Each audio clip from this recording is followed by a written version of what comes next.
Araw-araw, ang dami nating napapakinggan kwento, di ba? Pero ngayon, may isang salaysay tayong susuriin.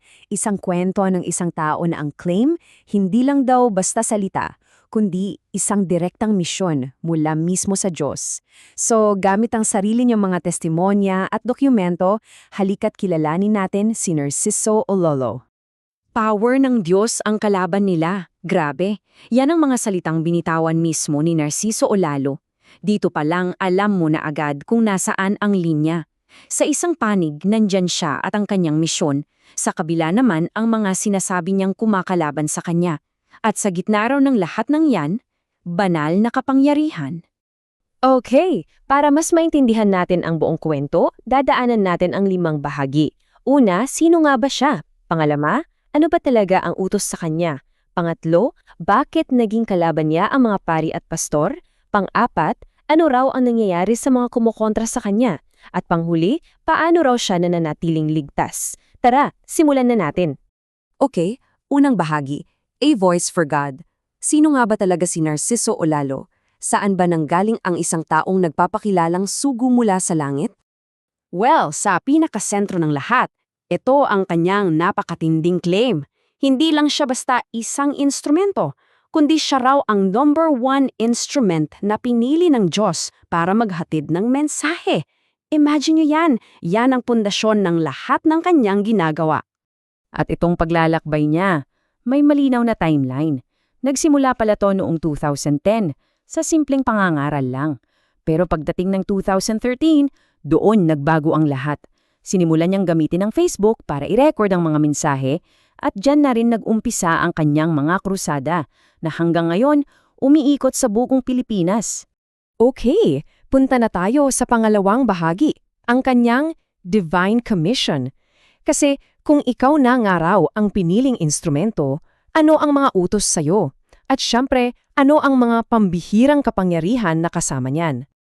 Ayon sa kanya, 3 kapangyarihan daw ang ibinigay sa kanya.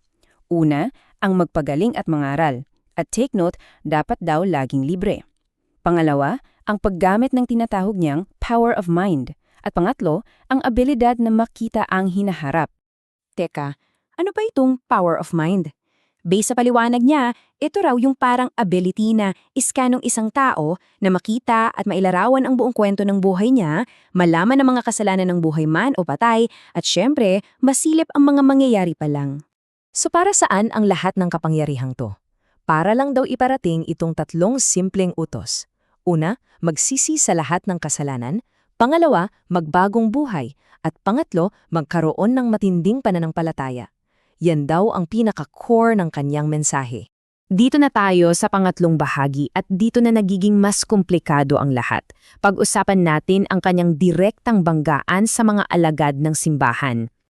Dito talaga nag-uugat ang gulo. Kasi para kay Olalo, ang utos sa kanya ay simple. Libre dapat ang paglilingkod. Pero ang tingin naman niya sa mga pari at pastor, ayon, may iba rong motibo. Sinasabi niyang pera lang ang habol, manloko ng tao, at takot daw silang mawalan ng followers at kita. Dahil sa mga akusasyon yan, sinubukan daw siyang patahimikin. Pati nga sa social media, inireklamo daw ang mga posts niya para mabura. Pero ang twist sa kwento niya, mismong Facebook pa raw ang kumampi sa kanya. Ibinalik daw ang kanyang mga posts at siniguradong pro-protektahan ang account niya. At ngayon, tingnan natin ang sinasabing mabigat na kapalit para sa mga taong kumontra sa kanya. Ito na yung ika-4 na bahagi, The Price of Opposition. Gaano karami ang napahamak matapos siyang kalabanin? Sabi niya, daan-daan. Hindi isa, hindi 10, kundi hundreds. At para sa kanya, hindi ito nagkataon lang. Ito raw ay direktang parusa. At hindi raw ito basta-bastang kamalasan. Ayon sa mga testimonya niya, ang sinapit ng mga kumalaban sa kanya ay talagang mabigat. May mga namatay daw sa aksidente, binaril, nasagasaan, nagkasakit ng malubha at mayroon ding mga nabalian ng buto. So para sa huling bahagi, tingnan naman natin ang kabilang mukha ng kwento. Kung may parusa sa mga kaaway, syempre may proteksyon naman daw para sa kanya. Ito ang kanyang divine shield. At ano raw ang pinakamalaking ebidensya niya? Yung mismong paraan ng kanyang paglalakbay. Isipin nyo, mag-isa lang siya, walang bodyguards, walang armas, kahit saan siya magpunta. Para sa kanya, yan na ang pinaka-ultimatum na patunay na ang Diyos mismo ang kanyang personal na tagabantay. At ang lahat ng pananampalatayang yan, nakaangkla sa isang napakatinding mensahe na natanggap daw niya sa isang pangitin para sa hinaharap. March 1, 2026. Ang sabi raw, "Wag na wag kayong magkakamaling saktan ang taong pinag-utusan ko dahil power ng Diyos ang kalaban ninyo. Yan ang babala. At para sa kanya, yan din ang kanyang proteksyon." At dyan nagtatapos ang paglalahat natin ng kwento ni Narciso o Lalo na base lahat sa sarili niyang mga salita. Kaya iniiwan namin kayo sa tanong na ito. Paano nga ba hinuhubog ng mga ganitong kwento ng banal na kapangyarihan at pag-uusig ang paniniwala at maging ang mga hidwaan sa ating lipunan?